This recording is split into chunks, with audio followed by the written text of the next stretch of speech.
জনগণ আপনাদেরকে জানাই আন্তরিক অভিনন্দন। এই মিছিল থেকে আজকের এই মিছিল থেকে ফ্যাসিবাদের বিরুদ্ধে বিজয়ী যে জনতা, সেই জনতাকে জানাই আবারও বিরচিত অভিনন্দন।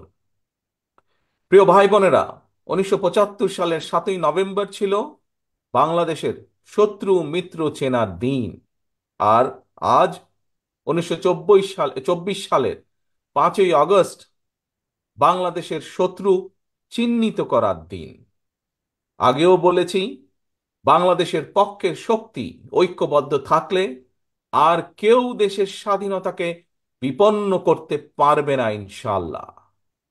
রাজধানী ঢাকার রাজপথে আজ লাখো জনতার এই মিছিল বাংলাদেশের পক্ষের শক্তিকে 7ই নভেম্বরের অন্তর্নিহিত শিক্ষায় দীক্ষিত করার মিছিল। আজ লাখো জনতার আজকের এই মিছিল ফ্যাসিবাদ বিরোধী আন্দোলনে আহত অসংখ্য ছাত্র জনতা এবং হাজারো শহীদের স্বপ্নে একটি বৈষম্যহীন গণতান্ত্রিক মানবিক বাংলাদেশ গড়ার প্রত্যয় মিছিল। প্রিয় ভাই বোনেরা, বাংলাদেশের স্বার্থ বিরোধী অপশক্তি জেনে রাখুক, আজ রাজধানীর রাজপথের আজকের এই সমাবেশ কারো বিরুদ্ধে প্রতিবাদের ঝড় তোলার মিছিল নয়, বরং রাজপথে লাখো জনতার আজকের এই মিছিল বাংলাদেশের স্বার্থ রক্ষার মিছিল, নিজের অধিকার রক্ষার মিছিল, নিজের ভোট প্রয়োগের অধিকার প্রতিষ্ঠার মিছিল। আজ বাংলাদেশে যাতে আর কখনোই ফ্যাসিবাদ স্বৈরাচার ফিরে আসতে না পারে, এই জন্য প্রতিটি নাগরিক সরাসরি ভোট দিয়ে জনপ্রতিনিধি নির্বাচিত করার সক্ষমতা অর্জন জরুরি। জনপ্রতিনিধি নির্বাচিত হওয়ার জন্য স্থানীয় সরকার থেকে কেন্দ্রীয় সরকার পর্যন্ত জনপ্রতিনিধি হতে ইচ্ছুক ব্যক্তিদেরকে জনগণের ভোটের প্রতি মুখাপেক্ষী করা না যাবে ততক্ষণ পর্যন্ত জনগণ গণতন্ত্রের সুফল পাবে না।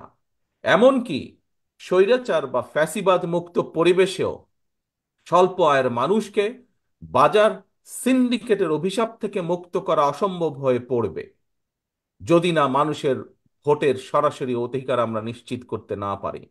প্রিয় ভাই বোনেরা, স্বাধীনতা প্রিয় জনগণকে আমি একটি বিষয় আবারও স্মরণ করিয়ে সতর্ক থাকতে অনুরোধ জানাতে চাই।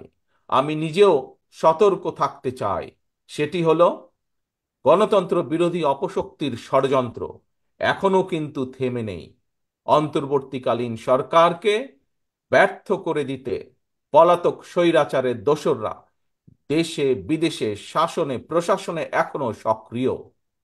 এই অন্তর্বর্তীকালীন সরকারকে কোনোভাবেই ব্যর্থ হতে দেওয়া যাবে না।